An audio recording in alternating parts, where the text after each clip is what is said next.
Sabbath hours. Martin found the time spent in church a time of refreshing, and returned to his home in a quiet, tranquil mood, better able to bear and to forbear, with the charity which hopeth and endureth all things. It grieved him, however, to see his wife dressed in as flaunting a style as their narrow means would allow, and his child also decked out in tawdry finery, wearing a faded red sash, and a blue bead necklace round her neck.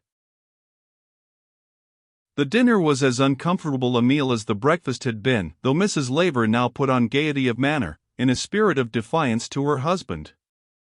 She took pleasure in talking to her child of the delights of the coming treat, the band that would play on the deck of the steamer, and all the mirth and fun there would be amongst the company there.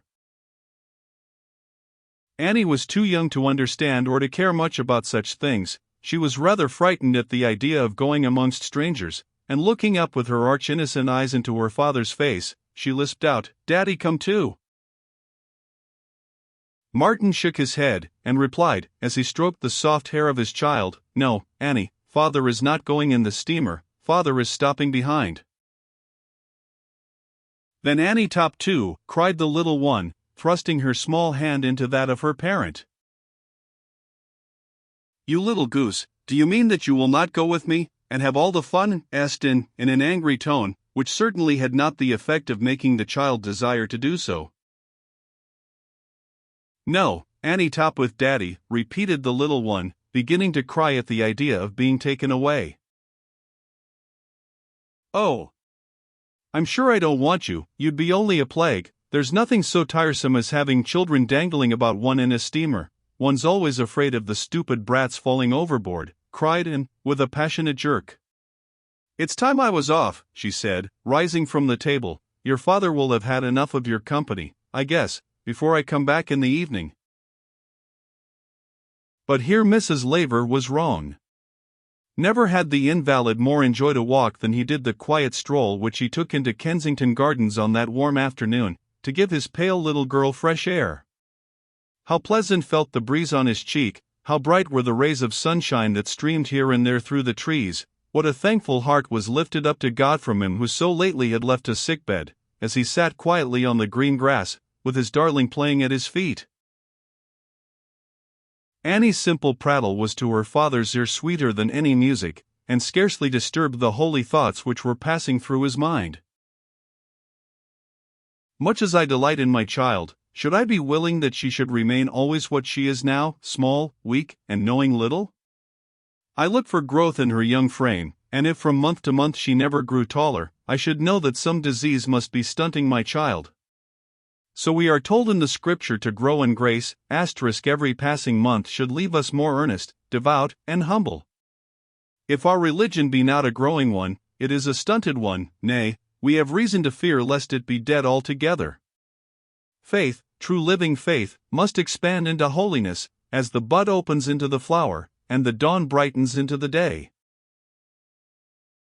2 Peter 3:18.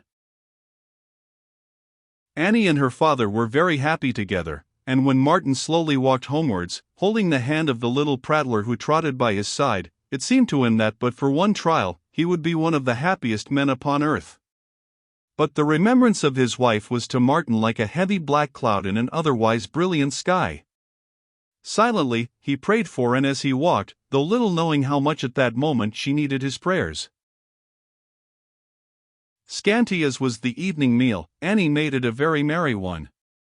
No butter had been left from the breakfast, so she played at spreading the dry bread with her spoon, and when her father cut it into pieces, and called them soldiers, the child ate it as contentedly as if it had been iced cake. Then a few empty reels to play with made the little one perfectly happy, and while she rolled them backwards and forwards on the floor, Martin could quietly enjoy the pleasure of reading. First, he read his Bible, then a book which had been lent to him by the chaplain of the hospital which he had recently quitted. It contained the memoir of a missionary's wife, * who had labored amongst the Jews in the Turkish province of Moldavia. Martin felt particularly interested in the account given of Nahum, a convert, as conveyed in such passages as these, which I extract from the published letters of the lady. I wish I could bring before you an aged man, highly esteemed among the Jews, and also by the rabbis, a respectable shopkeeper, a good Hebrew scholar. He is of an acute and philosophical turn of mind, and was a bitter opposer of Christianity. Fancy this man brought to the feet of Jesus, and you will see our most interesting Rabbi Nahum. He says that in hours of need he has prayed in the name of Christ, and is now praying for strength to confess Christ openly, but he says Abraham was praised because he was willing to give up his one child, but he would need to be 9 times as strong as Abraham to give up his 9. He desires the prayers of Christ's people. * Memoir and Letters of Mrs. Edwards. Poor fellow! Poor fellow, murmured Martin, pausing for a moment in his reading. His was a hard test of faith indeed, but could he not take his children with him? And the father glanced fondly at his Annie, before he went on with his book. Some way farther on in the volume, he again found mention of Nahum.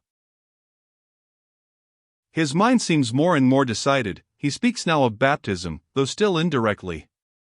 He acknowledges that faith should trust all things to the Lord, that He is able to do all things for us.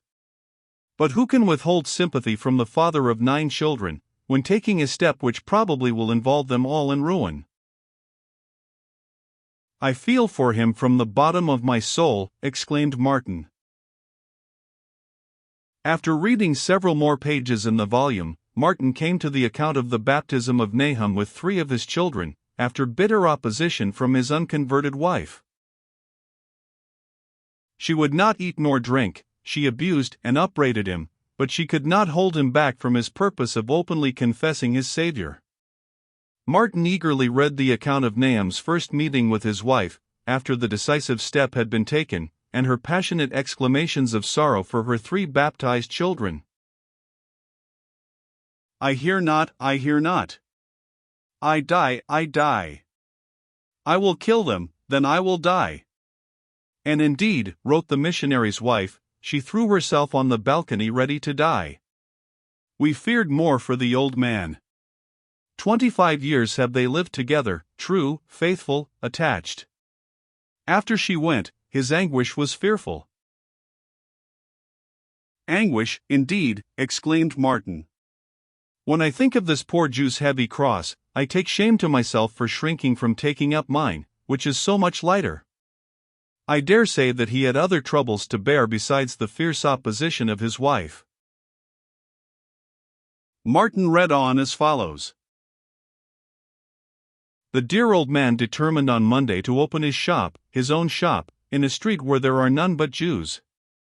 He did so, it almost cost him his life. Upwards of 1,000 Jews assembled, stones were thrown, and all manner of abuse heaped on him. And I thought Martin, with self-reproach, have deemed it a sacrifice merely to close my shop upon Sundays, to run the risk of a little loss, of having, maybe, 1 meal less in the day, or a more threadbare coat on my back. What a paltry sacrifice seems mine by the side of that of this brave old man, with 1,000 of his old neighbors and countrymen baiting him, yelling at him, trying to stone, so fierce against him, that I see that it is written a little farther on, could they have gotten him they would have minced him into shreds. Ah! I am glad that the Germans were able to protect him a little. In Mrs. Edwards' next letter, Martin read more of the dangers of Nahum and his Christian children, who had taken refuge under the missionaries' protection. The Jews collected in vast multitudes, the uproar became great, the police could not keep peace. Our house had been beset with Jews all day, looking over the paling, beating any of the lads whom they found in the streets, throwing stones into the court, and see. At length, at night I was awakened by loud noises at the gate, they were trying to break in. Nahum and his children were sleeping in a little room near the gate, their object certainly was to beat or to murder him, and carry off the children. A boy on horseback was sent to the consul for assistance. Meantime several Germans had encountered the Jews, and driven them back. This poor Nahum seems to have led the life of a hunted hare, observed Martin, but the worst of all must have been the division between him and his wife. Ah! There seems to be something more about her on the very next page. He read on. His poor wife held out 10 days, begging for a divorce, which he would not grant. At length, both she and her eldest son came at night to our house with the young child, and there they all are now. They are very anxious to be baptized. Anxious to be baptized, exclaimed Martin, joyfully, half closing the book. Then the tie between man and wife held fast after all the hard strain upon it, and when she could not drag him back from the Lord, her husband drew her towards the Savior. Here are Christian and Christiana in that far-away place, Moldavia. Martin went on with his reading again. Ah! I see that the missionary wisely refused to baptize the wife till she should shew that she really desired to be Christ's, and not merely to please her husband. But Nahum had won the victory. His home was to be a Christian home. Here is something more about him in a letter from the lady farther on in the book. In the old man we have exceeding great joy. He reads each morning the scriptures with his family, expounds and prays. That story of Nahum, the converted Jew, seems as if it were just written for me, cried Martin, laying down the volume on the table. Here am I, an Englishman, in a Christian land, half afraid to say to my neighbors, I will close my shop on Sundays, because I will honor the law of God, lest they should, perchance, laugh at me for being a saint.